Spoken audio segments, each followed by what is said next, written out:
Today, Brian Windhorst was on ESPN and had a little rant about this Lakers team and basically said you keep the receipts.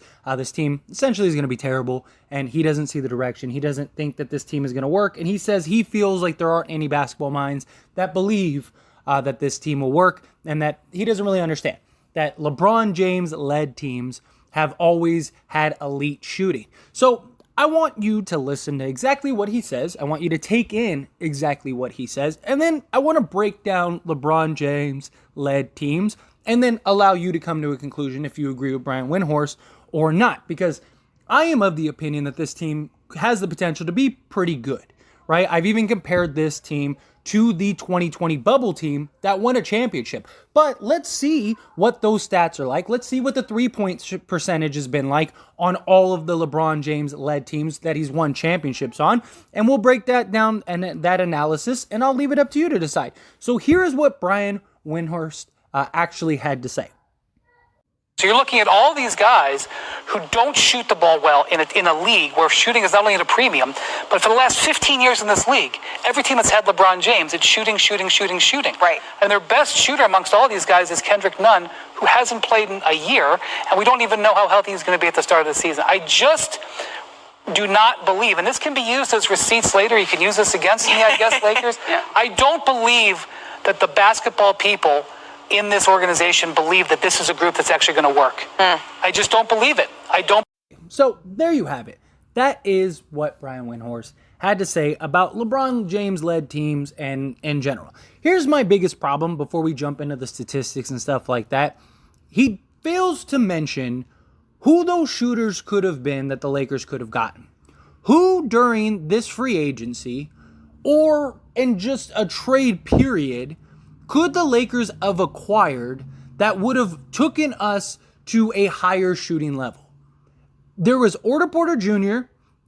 that actually had a really good 3-and-D style player that we could not afford. Even if we wanted to, we could not have acquired him. And then Gary Payton II, who doesn't shoot threes at all. So who were the other genius guys that Brian Windhorst had the Lakers signing this season? Like that's something I would have loved to hear him say. You know, like if he would have said, oh, the Lakers should have went and got this guy or that guy or this guy or that. Like he's saying that this team was put together. Like Rob had all these options and just decided to put these guys together. It's just a silly argument. But let's break down, right? So here you have the LeBron James-led Cleveland Cavaliers team, right? They won the championship that year. This team had they had two players shoot 40% from three in J.R. Smith and Matthew Dellavedova, right? And they only took a total of 239 threes between all of them. J.R. Smith was a shot chunker. He took 510. So J.R. Smith was their best three-point shooter by size as well as percentage. Matthew Dellavedova took literally half the amount that J.R. Smith did. So he literally took like 2.5 threes a game, Matthew Dellavedova, where J.R. Smith took almost 3 and shot 40%, right? Okay, as a total. Next up, LeBron James shot 30%, which is one of his worst three-point percentages of his career, if you look at all the stacks. Then you had Kevin Love, who shot 36%. Richard Jefferson that year shot 38%, but he only made 66 threes a game, so he didn't even average 1 3 a game. And then after that, it just falls off a cliff. Mo Williams shot 35%. James Jones, he shot 39%, but he only took 41 total that entire season, and like one of those games he shot like a quarter of those. So they weren't like just stacked front to back, full of just elite three-point shooters. This is a team that LeBron James won a championship with, and they weren't stacked front to back with three-point shooters. They had 2 guys that shot 40%.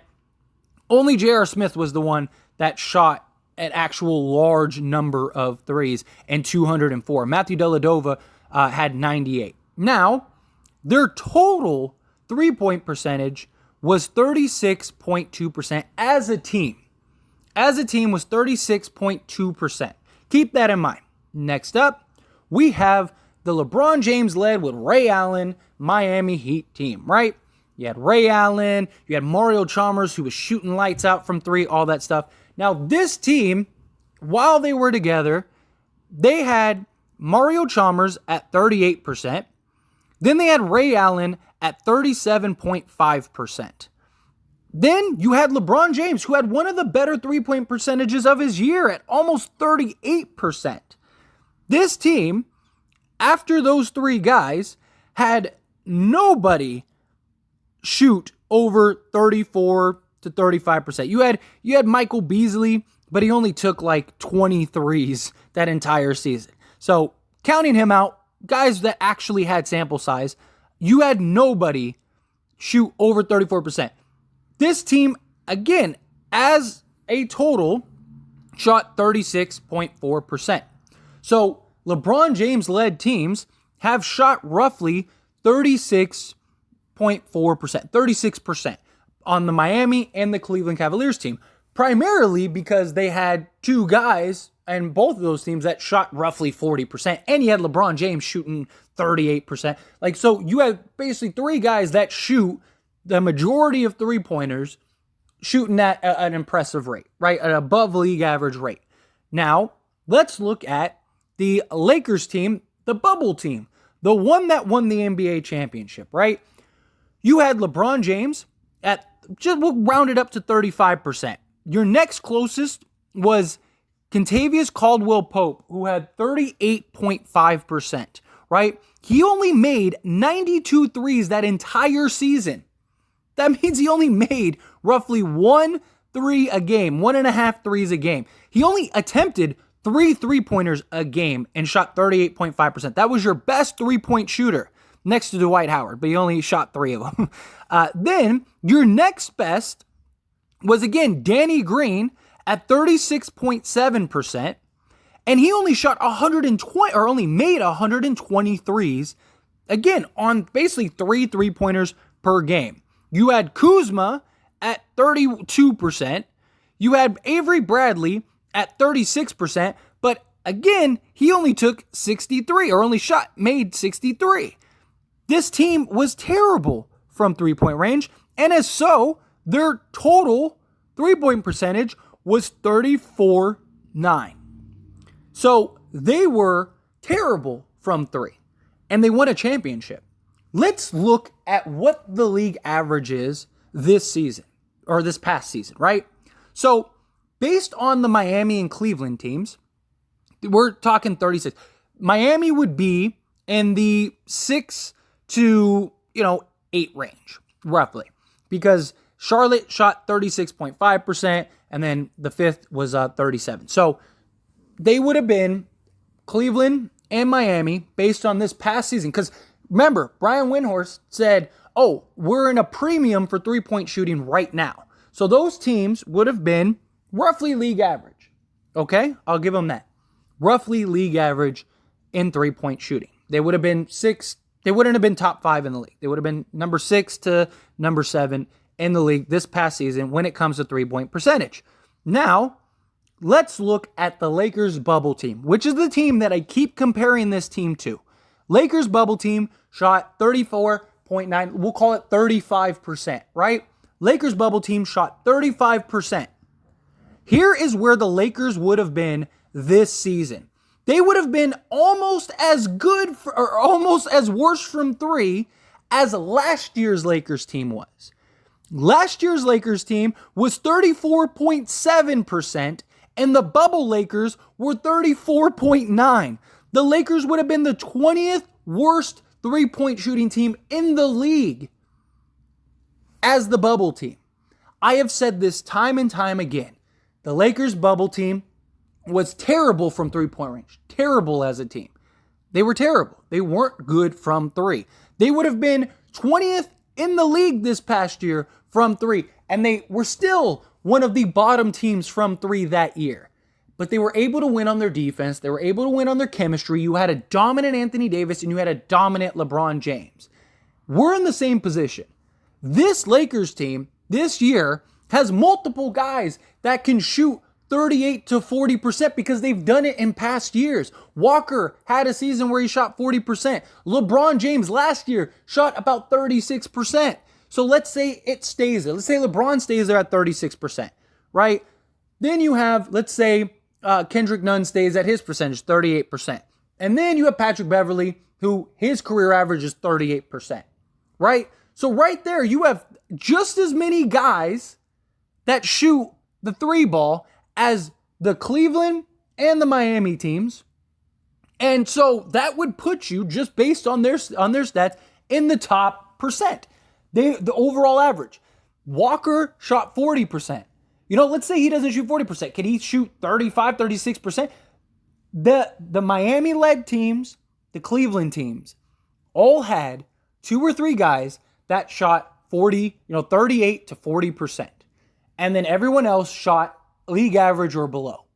This team right now, as constructed for the Lakers, has about 3 guys that can shoot around 38%. And everyone else currently shoots about or below league average. This team is no different than any of the other teams that LeBron James has ever had on his team. They might be a little smaller than some of those teams, but that's not what Brian Windhorst was complaining about. That's not what Brian Windhorst was talking about.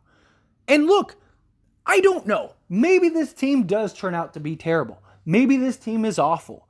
But if you're going to come on national television, you're going to relay your feelings, and you're going to talk about this team, wouldn't you want to present the actual facts? Like, hey, I don't see the vision of this team. LeBron James-led teams have always shot around here. Here's why I don't believe this. Because based on the stats of this team, now that they have Patrick Beverley, they should shoot about 35 to 36% this season. So that would be on par with every LeBron James team that has won a championship. So this Lakers team right now, as currently constructed, with Dennis Schroeder and with Patrick Beverley's acquisition, they will be roughly the same percent from 3 as every single LeBron James championship team. How is that? How is this team different than those teams? Based on what Brian Windhorst had to say, based on what he said, how is that different? You might look at it as something different, but again, we're talking about Brian Windhorst and his brilliant reporting on this team. I show you on the screen what it looks like, what the percentages are. This is what his teams have always looked like. You have a couple guys that can shoot threes, and you have that Kevin Love, that Chris Bosh, that Anthony Davis. You have that guard that can, get to the paint, and Mario Chalmers, Russell Westbrook, although Mario Chalmers shoots better from 3. Kyrie Irving, that guy that can get into the paint. Westbrook is definitely the worst three-point shooter out of all of them, but I'm just talking about that slashing guard that can get into the paint, right? And then they've always had just a bunch of average role players because they've always been very top-heavy. That's always been LeBron's led teams. Ray Allen was their best three-point shooter, and the dude was 60. We're younger, we're more athletic, we have length for the size that we have. Obviously they're not the biggest, we're undersized in that sense, but Walker has a 6'10 wingspan. And Patrick Beverley, even though he's 6'1", has a 6'7 wingspan. Dennis Schroeder is 6'2", 6'3", he has a 6'8 wingspan. So at least these guys have wingspans. I mean, even Westbrook has a 6'9 wingspan, something like that. So they do have good wingspans, good size. We have depth down low at the center position. We have guys like Kendrick Nunn. We have guys like Austin Reeves. Also, you're not taking into account that a lot of these guys are probably going to shoot better than they've ever shot in their careers because they're going to get open looks like they've never gotten in their careers. Walker has never played next to a LeBron James, where Walker's going from the second to third option to being a backup small forward. That's a huge difference when you're the second or third option to the seventh option. And so he's gonna get looks that he's never gotten. Just like Austin Reeves last year had it easy. How many open threes did he have? Same thing with Dennis Schroeder. Same thing with Kendrick Nunn, Patrick Beverley, guys like that. These guys are going to get looks and open looks like they have never gotten in their careers because they have guys like LeBron James, Anthony Davis, and Russell Westbrook. I'm not saying that this team is going to be great, but everyone just writes this team off as they are terrible, and we haven't even seen them play a game yet. And when you look and you take all the players' averages and you match them up to all the LeBron James teams of the past, including the bubble team, which I say time and time again, this team is most comparable to. This team is most comparable to the bubble team. This team is on par with every single LeBron James championship team. All of them. They're statistically the exact same. So I don't know where this narrative is coming from. It's just people have they're going off of the eye test. But how can you go off the eye test when you haven't seen these guys play together? You're going off of the paper test is what you're going off of. So anyway, just wanted to bring this to your attention. Just wanted to have this conversation. Share this video. Share this video around. If I could ever ask you to share a video, share this video. Because I feel like this video might be the most important video I've ever made. Or at least up until this point. So like this video, subscribe to the channel, share this video. And as always, this is a discussion. So I want to hear from you. Let me know your thoughts and opinions down in the comment section below. Do you agree with me? Quick little shameless plug, everyone. If you enjoy my videos and commentary here on this channel, As It Stands Lakers, then check out the link down in the description below and go subscribe to As It Stands. Believe it or not, As It Stands was the first channel. If it wasn't for that channel, this channel would never have existed. Because of the success of that channel, it led me to want to create this Lakers channel. So do me a huge solid. If you're not subscribed over there, go check that out. Go subscribe over there. I talk all things sports, all teams, things like that, not just the Lakers. So if you just enjoy my commentary and want to hear me talk about other things, or you just, are a fan of other sports and other teams, go check that out. I promise you will not be disappointed. That being said, hit that like button. Helps me out a lot. Lets me know you enjoy these types of videos, and I truly appreciate it. If you're not subscribed to the channel, hit that subscribe button, followed by the bell notification. Stay up to date with all things sports. Join this wonderful community and all of our discussions. I'll see you all in the next one. Thank you.